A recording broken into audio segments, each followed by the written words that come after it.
For this next exercise, we're going to create a simple two-panel brochure that showcases all of the products that your fundraiser will be selling. To do this and to set it up, we're going to create some clipping paths from the products that I've given you. Also, when you download the examples from the Moodle page, I'm giving you an example PDF of how I laid out my brochure. Feel free to use this as a starting point for your design. You can come up with your own design, but if you want, pay attention to how I laid out the text, the sizing, and placement of all of my elements. Okay, to get started, the first thing you need to do is to locate your product JPEG that I've given you. Remember, there's different ones, so you may not be selling donuts, you may be selling coffee or fruit, but I'm going to be working on the donuts product for this. We're going to open this up in Photoshop. So I'm going to drag my product JPEG into Photoshop. Give it just a second to load. And once it loads, we need to locate the Paths panel. I don't see it off to the side, so we can go to Window, down to Paths. And this is the main panel that we'll be working in to create a clipping path for each of our products. The next thing we need to do is to use our selection tools to quickly select each one of our products. I'm going to zoom in so I can see it better, Command and the plus sign. And the quickest way to make a selection I've found is to use the Quick Selection tool. Remember, this works like a brush, so you can change the size of it, make it a little bit smaller or larger to match your needs. Also, I'm going to turn on Auto Enhance to make it a lot easier. You simply then click and drag until your marquee selects all of the area. Now we want to make sure not to select any of the background. So in my case, my donut has a little hole in it. I'm going to hold down the Option key, goes to minus, and then I can select the inside and it will deselect that. You may have to work back and forth. You could also use your lasso tools to quickly add and subtract from your selection. But once you get an area that looks good to you, we need to save this selection as a path. With it still selected, in your Paths panel, click on the Make Work Path from Selection. It's the bottom center of your panel.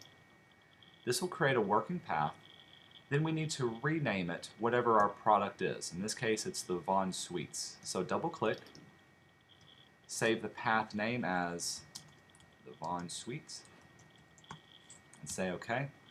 And that'll save a copy of your path in your Paths panel. Once we're done, also notice that your path now has a vector outline going around the area you had selected. If you do need to clean it up, use your vector selection tools, mostly your direct selection tool, to click on the path and then move the vector point around as needed. When you're finished with that one, go to the next product. Repeat the same process. Use your quick selection tool, select the area. Again, we don't want to have any of the background selected, we just want the product. So get rid of that center part or clean up any of the edges. Once you've got your selection made, go to your paths, click the center portion to create a new working path, and then double click the name to give it the name of whatever your product is. In this case, the mutton fudge. Say OK.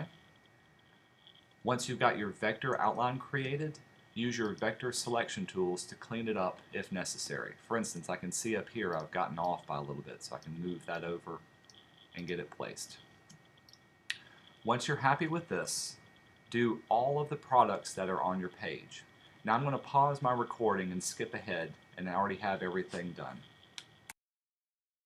Alright, I've got everything done. If you look at my Paths panel, I've got a new working path for each of the products that we're selling. Each one has their own separate individual path. There shouldn't be one path that has everything on it the same thing. So you should have between 8 and 10 paths depending on the product that you're working with. When you are finished, you can save this as a JPEG, so File and Save or Save As. The JPEG format will save your paths within that picture. We can now close it out of Photoshop, and let's jump into InDesign and actually create the layout for our pages. To do this, go to File, create a new document. We do want 4 pages. I'm going to keep facing pages turned on for now since it will be a facing page document. The size of it is going to be based on each panel. So each panel is going to be 4 inches wide and 10 inches tall. This will let us print it off on an 8.5 by 11 sheet of paper. And our margins are going to be an 1/8 of an inch, 0.125 on all of the sides. And since we're putting images on here, let's turn on our bleed to have an 1/8 of an inch on all sides as well. Say OK. Give it just a second, and this is the document that's created. If we look in our Pages palette, remember, because there's facing pages, the first page will be by itself, and the second, third pages will be side to side, and our back panel will be by itself. What I want is for my brochure to show both pages side by side. So in our Pages panel, open up the More options and uncheck Allow Document Pages to Shuffle. With that unchecked, I can click on my page 4 and drag it until it's connected to page 1. Notice that I get a little bracket as I get closer to it, and now both of these pages are side by side. If you don't uncheck if you don't uncheck Allow Document Pages to Shuffle, you won't be able to reposition both of these. Now with my layout, I've got 2 pages side by side. This will be the front and the back, and pages 3 and 4 will be my inside pages. The next thing we can do is import all of our clipped images. I'm going to choose just a regular rectangle frame and click and drag to make it just large enough to put one product in. We're going to make a new frame for each of the different products that you have. With it selected, let's drop in our product, Command D, and give it just a second. There we are. Choose our JPEG, say Open. Of course, by default, it's going to show you the whole image. Let's resize this now to show just one product at a time. What I want to do is to clip away the background, the gray or red area that's behind your product. With our image selected, go up to Object, down to Clipping Path, and choose Options. This will allow us to choose the Photoshop clipping path that we created. Change your type to Photoshop Path. Change your path then to whatever product that you have that you're going to showcase. In this case, the first one was the Von Schweetz. So with that selected, I can even turn on Preview. Now I don't see it, but when we say OK, that's because our product is probably somewhere else on the page. Let's move it around. I know it's towards the very top. So I'm going to click on my center, and there it is up there. So here's our product nice and cut out from the inside edge. Remember, you can go to View and set your display performance to high quality, and that'll give you a better image of your product. Repeat this process for each of the products that you have. I'm going to make a duplication of this. Hold down Option when I drag. With it still selected, I can go to Object, open up my clipping path, choose the Options, and then choose the next product, the Mutton Fudge. You can see that one's selected, but it's off to the side, so we need to select that and drag it over. Click on the inner image, drag it over till it's inside of this particular area. For now, I'm just going to rough out the placement and layout of everything. Oops, we don't have to drop it in. Got it selected, Object, Clipping Path, Options, choose the next one. With it selected, you can then drag it over and place it inside of your clipping box. Again, I'm going to pause my recording, and the next thing you'll see is all of them are placed inside of their own picture box within my page. Alright, so I've got each one inside of it. You may need to readjust the size depending on how you want your layout to be. For now, I've got one on the left and the right side of each of my panels. Do remember that this is a 2-page spread, so we don't want any products to be in the center of our spread, and we definitely don't want anything to go off the edge of it. Now let's give our design a bit of a background. To do this, I'm going to give a square or rectangular area behind each of my products, each of my donuts. Whoop, scroll too fast. For this, just choose a regular rectangle and we'll draw it off. Since I have 10 products, I could do something like this, where my rectangles go side by side. But if you have an odd number, or if you want to stagger this, you could have one rectangle on one side and then have another rectangle off to the other side. But I think the first thing we need to do is to create a color scheme. I'm going to choose my color theme picker. Remember, with this one, I can click on any image and it gives me a selection of colors that I can use for my layout. If I need to reselect an area, hold down the Option key and then click on another image, and then I get other images to work from. Let's choose some of this nice brown colors. I like these colors. I'm going to add it to my swatches panel by clicking on this icon. Now when I open up my swatches, you can see my swatches that I can use are already loaded up. We'll swap back over and let's apply that color to each of my rectangles that I've created. So that one maybe will have a light color. I like to alternate these, light and dark, light and dark. So that'll be a dark one. Maybe this will be a darker but a different color. We'll let this one be a lighter color.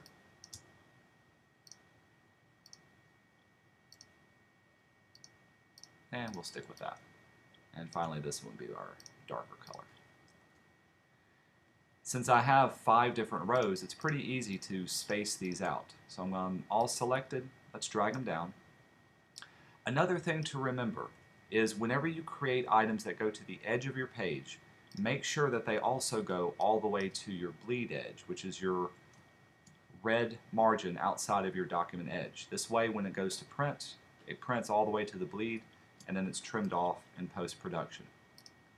The final thing I want you to do is to add a little bit of depth to your background design by adding an inner shadow to each of your rectangles. I'm going to select a rectangle and then open up my Effects panel. Go to Window, down to Effects. The Effects panel will allow me to add any kind of quick effect to the object I have selected. Do notice I have Object selected. Choose the little FX, choose Inner Shadow. I do have Preview turned on so I can see the effect as it's being applied. And I'm going to ask you to change your blending color not to the default black, but to one of the other colors that you have in your swatches. This will allow you to keep your swatch colors nice and consistent, even in your drop shadows. Not everything has to be a solid black. From here, we can change the opacity and also the size and distance so that we can start to see it. There we go. Notice now I can see a little bit of that. If I change the size of it, it'll spread it out. And this will give a nice two-tone look to my overall layout. I can also change the angle if I wanted this to be at the bottom or along the edges. That looks really nice. We'll say OK. And let's apply that to the other areas as well. Select my next one. Again, go to our effects, choose the little FX at the bottom, inner shadow. I've got it turned on. Change your color to one of your swatches. In this case, I'll use maybe a lighter swatch. And then readjust the distance, the angle, and also the size or the spread. If the size is too close together, then you get kind of this hard edge. Giving it a much larger spread gives it a much easier time to do. This also adds a little bit of depth to your overall layout. From here I can start playing around and tweaking my design. Maybe I'll have my donuts overlapping the edges just a little bit, but I've still got a good open space to add all of my information. The main thing is, because of my products are all clipped out, wherever I place it, I can see the background that's behind it. That looks good. The last thing I want you to do is to add your document descriptions to each of the products that you have. I'll jump over to my example that I'm giving you. The document descriptions are found in the information packet that I gave you. Go quickly and find one. Here you are for the donuts. And in these descriptions, I'm giving you the name of it, a brief description, A donut rating, the sweetness or whatever rating of your product is, so yours may be a little bit different. Mine has sweetness, density, and flavor, and also the price. The most important thing is the name and the price, so that needs to be largest or boldest or catch your attention the most. You don't have to use all of the words, so in this case I took off the words donut rating and I just added the ratings themselves, but I do want you to have all of the description in your design. You can see how I laid out mine. For the product, I give it a nice large name, gave it a little underscore or a paragraph rule under that. The name itself is in a different font. It's large, it's bold, and it stands out. I also chose a color of it to match the color of the product. So you can see each one is either brown, or if yellow is the main product, I use yellow, or green. As long as I can read it, it's okay. The product description is down below. The sweetness, density, and flavor has its own design. Everything is slightly different, and also it's inside of one text box. All I had to do was adjust the placement, the tracking.